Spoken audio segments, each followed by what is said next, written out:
Good morning, evening, afternoon everyone, and welcome to our second Netrunner examination. Thank you to all of you who participated in the first edition and made it a resounding success.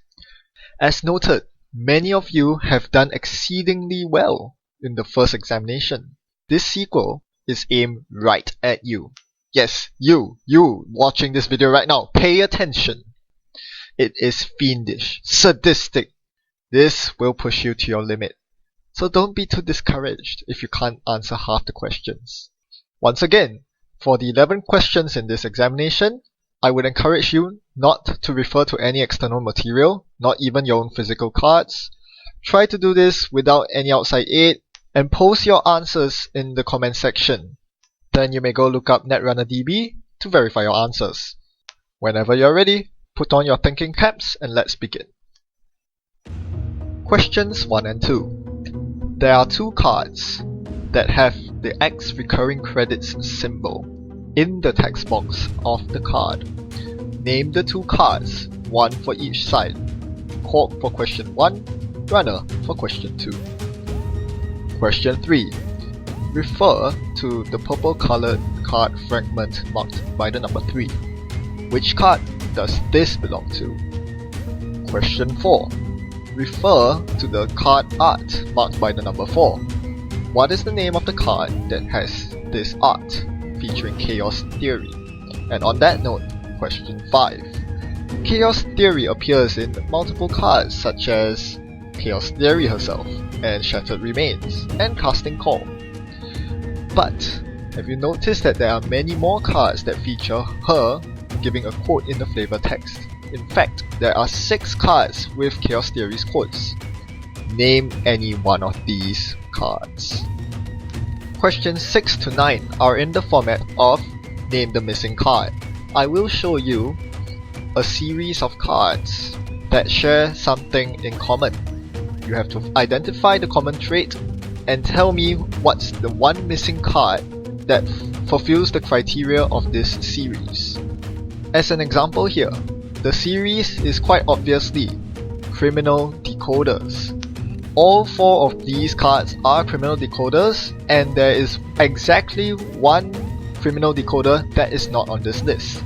Your job is to name me that one card. In this case, it would be Peacock.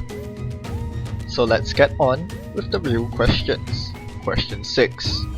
Archer, Tsurugi, Wotan, Yenus 1.0. Here's a hint. The correct answer is not Hive. Question 7. Director Haas's pet project. Bifrost Array, self-destruct chips. Question 8. Grimoire, turntable, spinal modem, visual, deep red. Question 9. Wildside, Duggars, data dealer, street peddler. Question 10 is a scenario-based question. We have an evil corporation here. Shown here are his stats, his score area, his hand, and of course, his board state. He has just installed something new in server 1, and you have to go for it. It could be the winning agenda. So, you have Faust and David with 3 counters installed. Nothing else. You make a run on server 1. Money is not an issue for you, and you don't really mind expending all your David tokens. You are, however, concerned about using Faust. You want to lose as few cards as possible during the run. With that, what are the 2 possible worst ice that the Corp could res here that would force you to lose the maximum number of cards to get through? You may ignore any defensive upgrades in the remote such as Mumbat City Grid and the Twins. I can also tell you that neither of the ice is Swordsman or Komainu.